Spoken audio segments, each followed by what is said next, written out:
До Нового года осталось совсем немного времени. И сегодня в рамках проекта «Мы вам покажем» мы постараемся в течение получаса сотворить уникальную новогоднюю композицию, из чего вы узнаете совсем скоро. Для этого мы посетили Институт современного творчества и флористики «Гармония». Рядом со мной находится мастер на все руки, это Кристина. И сегодня именно с Кристиной мы будем творить новогоднее настроение. Кристина, здравствуй. Здравствуйте. Что вам для этого и нам для этого понадобится сегодня? Нам сегодня понадобится кашпо. Мы будем делать две композиции. Одна будет подарочная, одна будет настольная. То есть Также... вот это настольная, это подарочная. Хорошо. Также нам понадобится рабочий инструмент, это секатор, ножи, флористический и большой. Понадобится елка, голубая ель, нобелис. Также у нас будут еще хвойные растения, это туя и кипарис. Понадобится декор, украшения, флористическая пена и сухоцветы. Ну, а по всем, я думаю, по порядку, потому что многие термины, возможно, для кого-то будут даже неизвестны, да? Но для начала все-таки мы работаем и с декором, и с натуральным материалом, правильно? Да. Хорошо, с чего начнем? Для начала мы будем работать с флористической пеной, потому что елка у нас живая, ей необходима влага. Нам нужно нарезать. Нам будет достаточно 2 кусочка. У нее есть специальные полоски.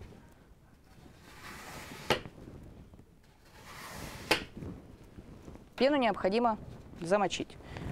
Погружаем ее в воду, просто опускаем, она сама утонет. То есть топить ничего не надо? Ни в коем случае нельзя, иначе там будут воздушные пробки, и цветы не будут пить.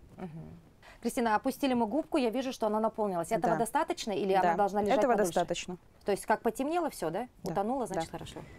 Берем подставочку и берем наше кашпо. Это сумочка, она водонепроницаемая, поэтому мы можем достать нашу губку, И смело убрать лишнюю воду, да, и смело поставить. то есть окажется, что она как будто бы картоновая, да? И вот-вот вся развалится. На самом деле нет, да? Да. Все, теперь мы используем нашу голубую ель. Здесь какие советы есть по уходу, возможно, по сохранению этой голубой ели? Потому что сейчас это очень модно, да? Многие покупают, сами делают различные композиции. Здесь советы какие-то есть? Она очень любит влагу, то есть вы можете ее опрыскивать, можете ставить ее в воду, но если вы поставили ее в воду, значит ей нужно очень много воды. Нужно за этим следить. То есть нам нужно будет отрезать лапки и зачищать стебель. Самая долгая работа – это именно зачистка. И эта работа еще в придачу самая грязная, потому что она покрыта смолой. То есть ручки Да, будут и ручки, грязные. да, у нас в конце декабря ручки черные, и они не отмываются. Так, лучше поэтому, может, перчаточки, да? Да, лучше перчатки. А это делается для того, чтобы все-таки вода, да? Да, мы освобождаем стебель, чтобы он мог спокойно погрузиться в пену, ничего не сломать. И берем веточку и устанавливаем. Лицевой стороной, красивой, вначале устанавливаем на сторону просматриваемую. То есть здесь у нас лицевая сторона. Дальше мы можем поставить уже в обратную сторону. Так, значит, устанавливаем все, вся красота должна быть снаружи. Да, это логично, да. А допустим, что повыше, что пониже? Можно сперва сделать форму. То есть мы создали форму, а потом уже распределили маленькие кусочки поглубже, большие повыше. Тогда будет меньше уходить материала, и композиция будет смотреться намного гармоничнее. Ну вот эта голубая ель, она уже полюбилась многим, да, ценителям вообще запаха, да, она и пахнет, и долго стоит, и выглядит очень потрясающе, да, и сейчас, в принципе, доступна, она не настолько дорогая, да, вот веточка примерно вот такая большая стоит сколько? Ветка, которую мы начали она была использовать, полная, она стоила 500 рублей. 500 рублей, то есть, представляете, 500 рублей, и из этой ветки можно сделать, ну, как минимум 2 композиции настольные, да, вот примерно такого размера, поэтому очень даже демократичная цена, Да, так сказать, да, несмотря на то, что это импорт, да? Да. Так, ну вот. Вы можете делать самостоятельно дома, можете заказывать, то есть как вам удобно. Хорошо, так. Ну, значит, основа это, конечно же, у нас вот эта ель голубая. Да. Как можно больше мы ее туда утрамбовали. Ну, как-то все простенько пока, да? Хочется Да. какого-то блеска. Так, мы поставили нашу голубую ель. У нас есть еще разные виды хвойных растений. Они по стойкости, конечно, не такие стойкие, как ель, но тоже достаточно хорошо себя ведут. Это что? Это кипарис. Он пахнет тоже? Да, он пахнет. Он выглядит совершенно иначе, да, он более такой какой-то, как будто бы мягче, воздушнее и ярче. Сразу видно Мы цвет, добавляем его, он является изюминкой да? данной композиции. Также у нас есть туя. Туя? Туя, да. Это тоже разновидность хвойных растений. Туя. Она тоже очень ароматная. Она бывает разных оттенков. Она бывает иногда как кобра. 2-3 цвета. Интересно. И они вот такие более длинные, да, веточки? Да. То есть из композиции они так будут торчать, да? Да. Кристина, если брать вот эти 3 вида хвойных растений, значит, это ель голубая, туя и кипарис, да?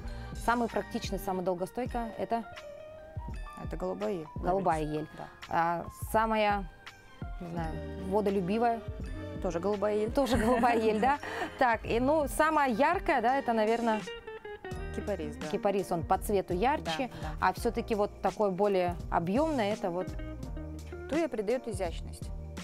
Теперь мы начинаем украшать. То есть наша композиция из самой елки готова. Будем использовать декор. Для декора нам понадобятся наши украшения и клеевой пистолет. Все очень просто, в принципе, да? Да. Итак, ну а ты решила использовать что? У нас будет такой красивый мужчина, хлопок, елочные игрушки, Шишка? шишка и снежинки. Ну, здесь все, я думаю, даже дети справятся с этой задачей, да? Да. То есть, куда захотел, туда и поставил. Да, именно так. Испортить этим невозможно. Да, единственное, клеевой пистолет, термопистолет, он очень горячий, с ним нужно работать очень осторожно. Вот это место обжигает, сам клей тоже горячий, он прилипает к пальцам и может повредить. Поэтому будьте осторожны.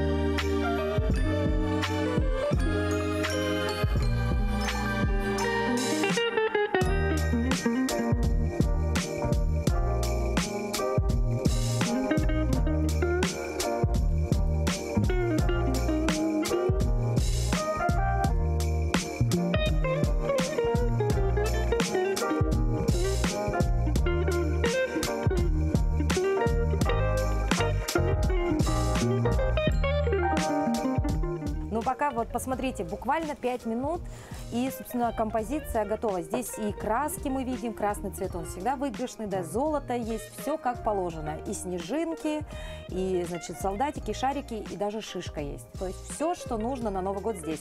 А теперь снег. Теперь снег. Снег бывает 2 видов. Аэрозольный и сухой. Мы используем 2. С помощью аэрозольного мы будем фиксировать сухой. То есть распределяем.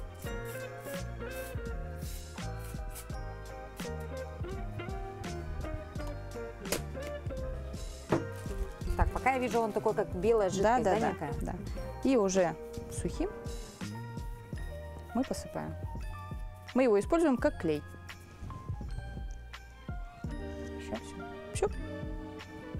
Наша композиция готова. Ее можно использовать с сумочками, с ручками. Можно их отрезать.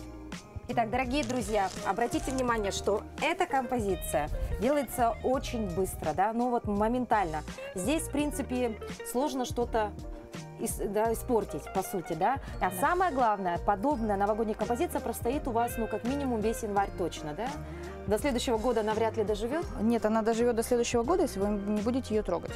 Вот То есть елочка засыхает, меняет цвет, становится грубой, но не портится. То есть если ее не бить, она осыпаться не будет. Вот так вот. Все гениально просто. Ну и, конечно, красота вот подобная, она всегда радует глаз. Хорошо, это у нас первый вариант только, да, есть? Это мы Да, сделали это подарочный. Это подарочный вариант. Второй вариант у нас уже будет? Уже будет настольная, интерьерная. Мы берем вот такую вазочку, берем нашу флористическую пену и устанавливаем.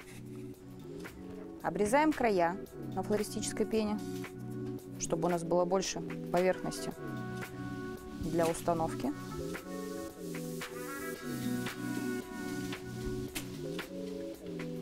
Вот эта пена, это, конечно, такое чудо-изобретение. Да, она очень мягкая. Знаете, вот, наверное, еще лет там 20-30 назад ее не было, да и вот что делали? Песок. Песок? Песок и вода. Вот, а сейчас вот есть такие замечательные губки, да? Да. Спасение для флористов, так сказать. Подготовили нашу основу. Угу. У нас композиция будет со свечой. Мы подготовили свечку. Она у нас будет золотой. Устанавливаем ее в центр. Она у тебя на зубочистках, правильно? На шпажках. На шпажках. Свеча есть. Есть свеча. Теперь подготавливаем также нашу нобелис голубую ель. Угу. Опять те же самые веточки по той же самой системе, да? Но здесь мы уже практически профессионалы. Да.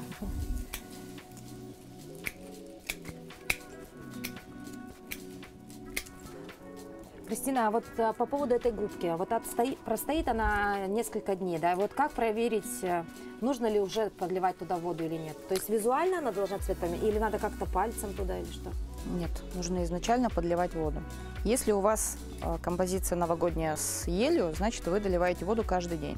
Угу. Потому что ель очень много пьет, и за день она будет выпивать всю жидкость, которая есть в губке. В губке. То есть каждый день? Да, каждый день. Хуже не будет? Хуже не будет. Можно поливать, можно опрыскивать и сами веточки, и саму губку.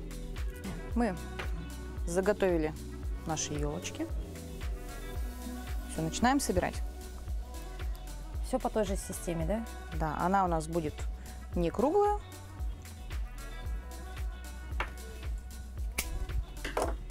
Такая более вытянутая. Мы опять-таки нашей красивой стороной устанавливаем вниз и немножко под наклоном. Потому что она может стоять на камине, где-то на высокой поверхности. И то есть большие ветки, они должны быть в первую очередь, да? Да, большие ветки создают форму.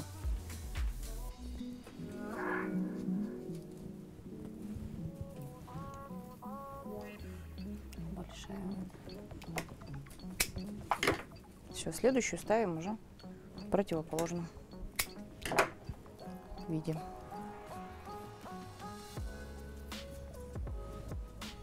Она у нас будет такая продолговатая, да? Поэтому да. длинные ветки мы туда. Все понятно. Тут везде нужно тонкости знать, такие нюансы. Да. То есть длинные веточки в сторону, покороче, вот они пошли одинаковые. Да. Вот эти мы уже можем распределить по сторонам, да? По сторонам. Тоже по такой же системе. Одна вниз, да. одна вверх. Да. Это длинная. Немножко ставим под наклоном для того, чтобы прикрыть саму подставку.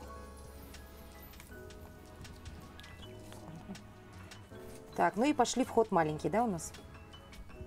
Да. А, нет, у нас надо вверх. Теперь у нас верхушка. Теперь мы устанавливаем верхнюю часть. Также возле свечки ставим веточку в направлении свечи красивой стороны.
Также мы добавим еще несколько видов хвойных растений. Это кипарис и туя.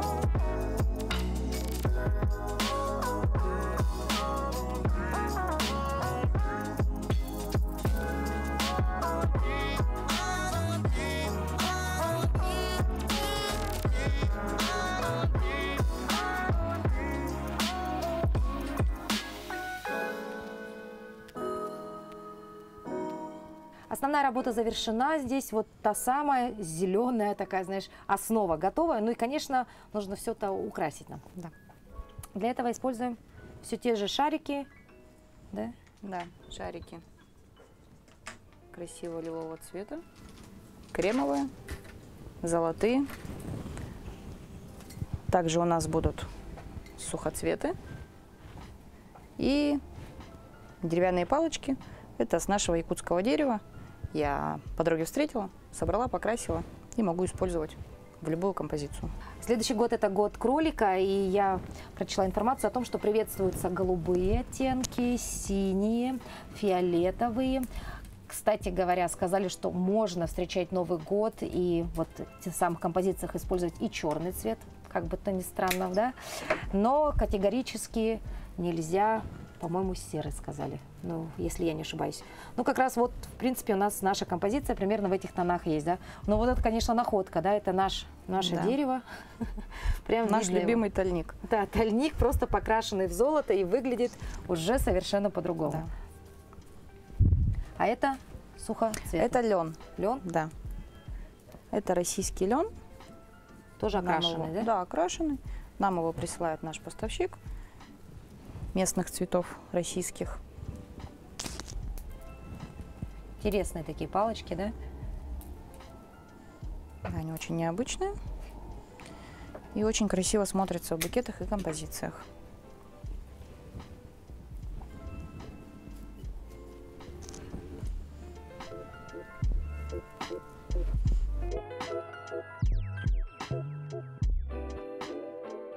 Также у нас есть аспарагус, плюмозус.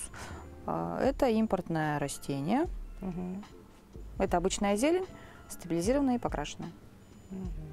Также есть вот веточки. Красивые, заснеженные.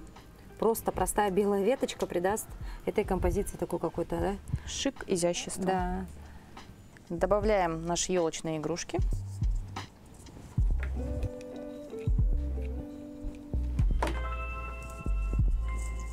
На термопистолет. Термопистолет. Да. Мы будем использовать не все. Лучше подготовить побольше про запас и распределить уже так, как нужно. А нужно? Можно их группировать. В новогодних композициях нет каких-то четких правил. То есть, если вы делаете для себя, не для продажи, вы делаете так, как нравится вам, в первую очередь. Если вы делаете, вы работаете, и вы изготавливаете на продажу, конечно, нужно соблюдать все правила и тонкости работы с цветом, с композицией, с распределением материала. Этому мы можем научить вас на наших курсах. На мастер-классах, Да, на мастер-классах и курсах. Ну, насколько я знаю, что вот так вот а-ля пистошары по всей композиции делать не надо. Это основное правило, да? Да. Лучше их где-то, как ты говоришь, сгруппировать, Да. правильно? Особенно маленькие шарики всегда стараемся группировать, потому что когда они разбросаны по всему периметру, они смотрятся мусорно. Еще у нас есть вот такая декоративная белочка. Мы ее посадим на самое красивое место. То есть смотрим на нашу композицию, находим ее лицевую сторону. Здесь она у нас будет вот так располагаться. Значит, белочка может сидеть вот здесь.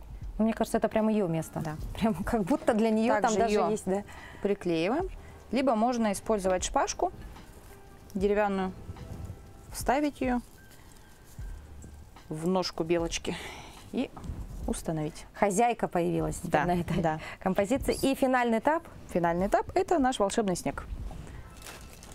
Без него никак. Да, немножко нужно добавить снега. Заснежим нашу композицию. Можно брызгать прямо на шарики. Тогда они будут такие волшебные, заснеженные. И потом потом Всё, и посыпаем. посыпаем, да. А когда мы используем свечку, очень аккуратно, ни в коем случае не осыпаем свечку снегом. Можно ее прикрыть чем-то. Просто потом, когда вы зажгете, оно может загореться. Вот такая красота получилась у нас вместе с Кристиной. Дорогие друзья, до Нового года осталось совсем чуть-чуть. Творите, созидайте.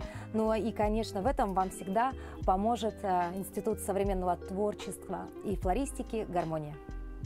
Пока-пока.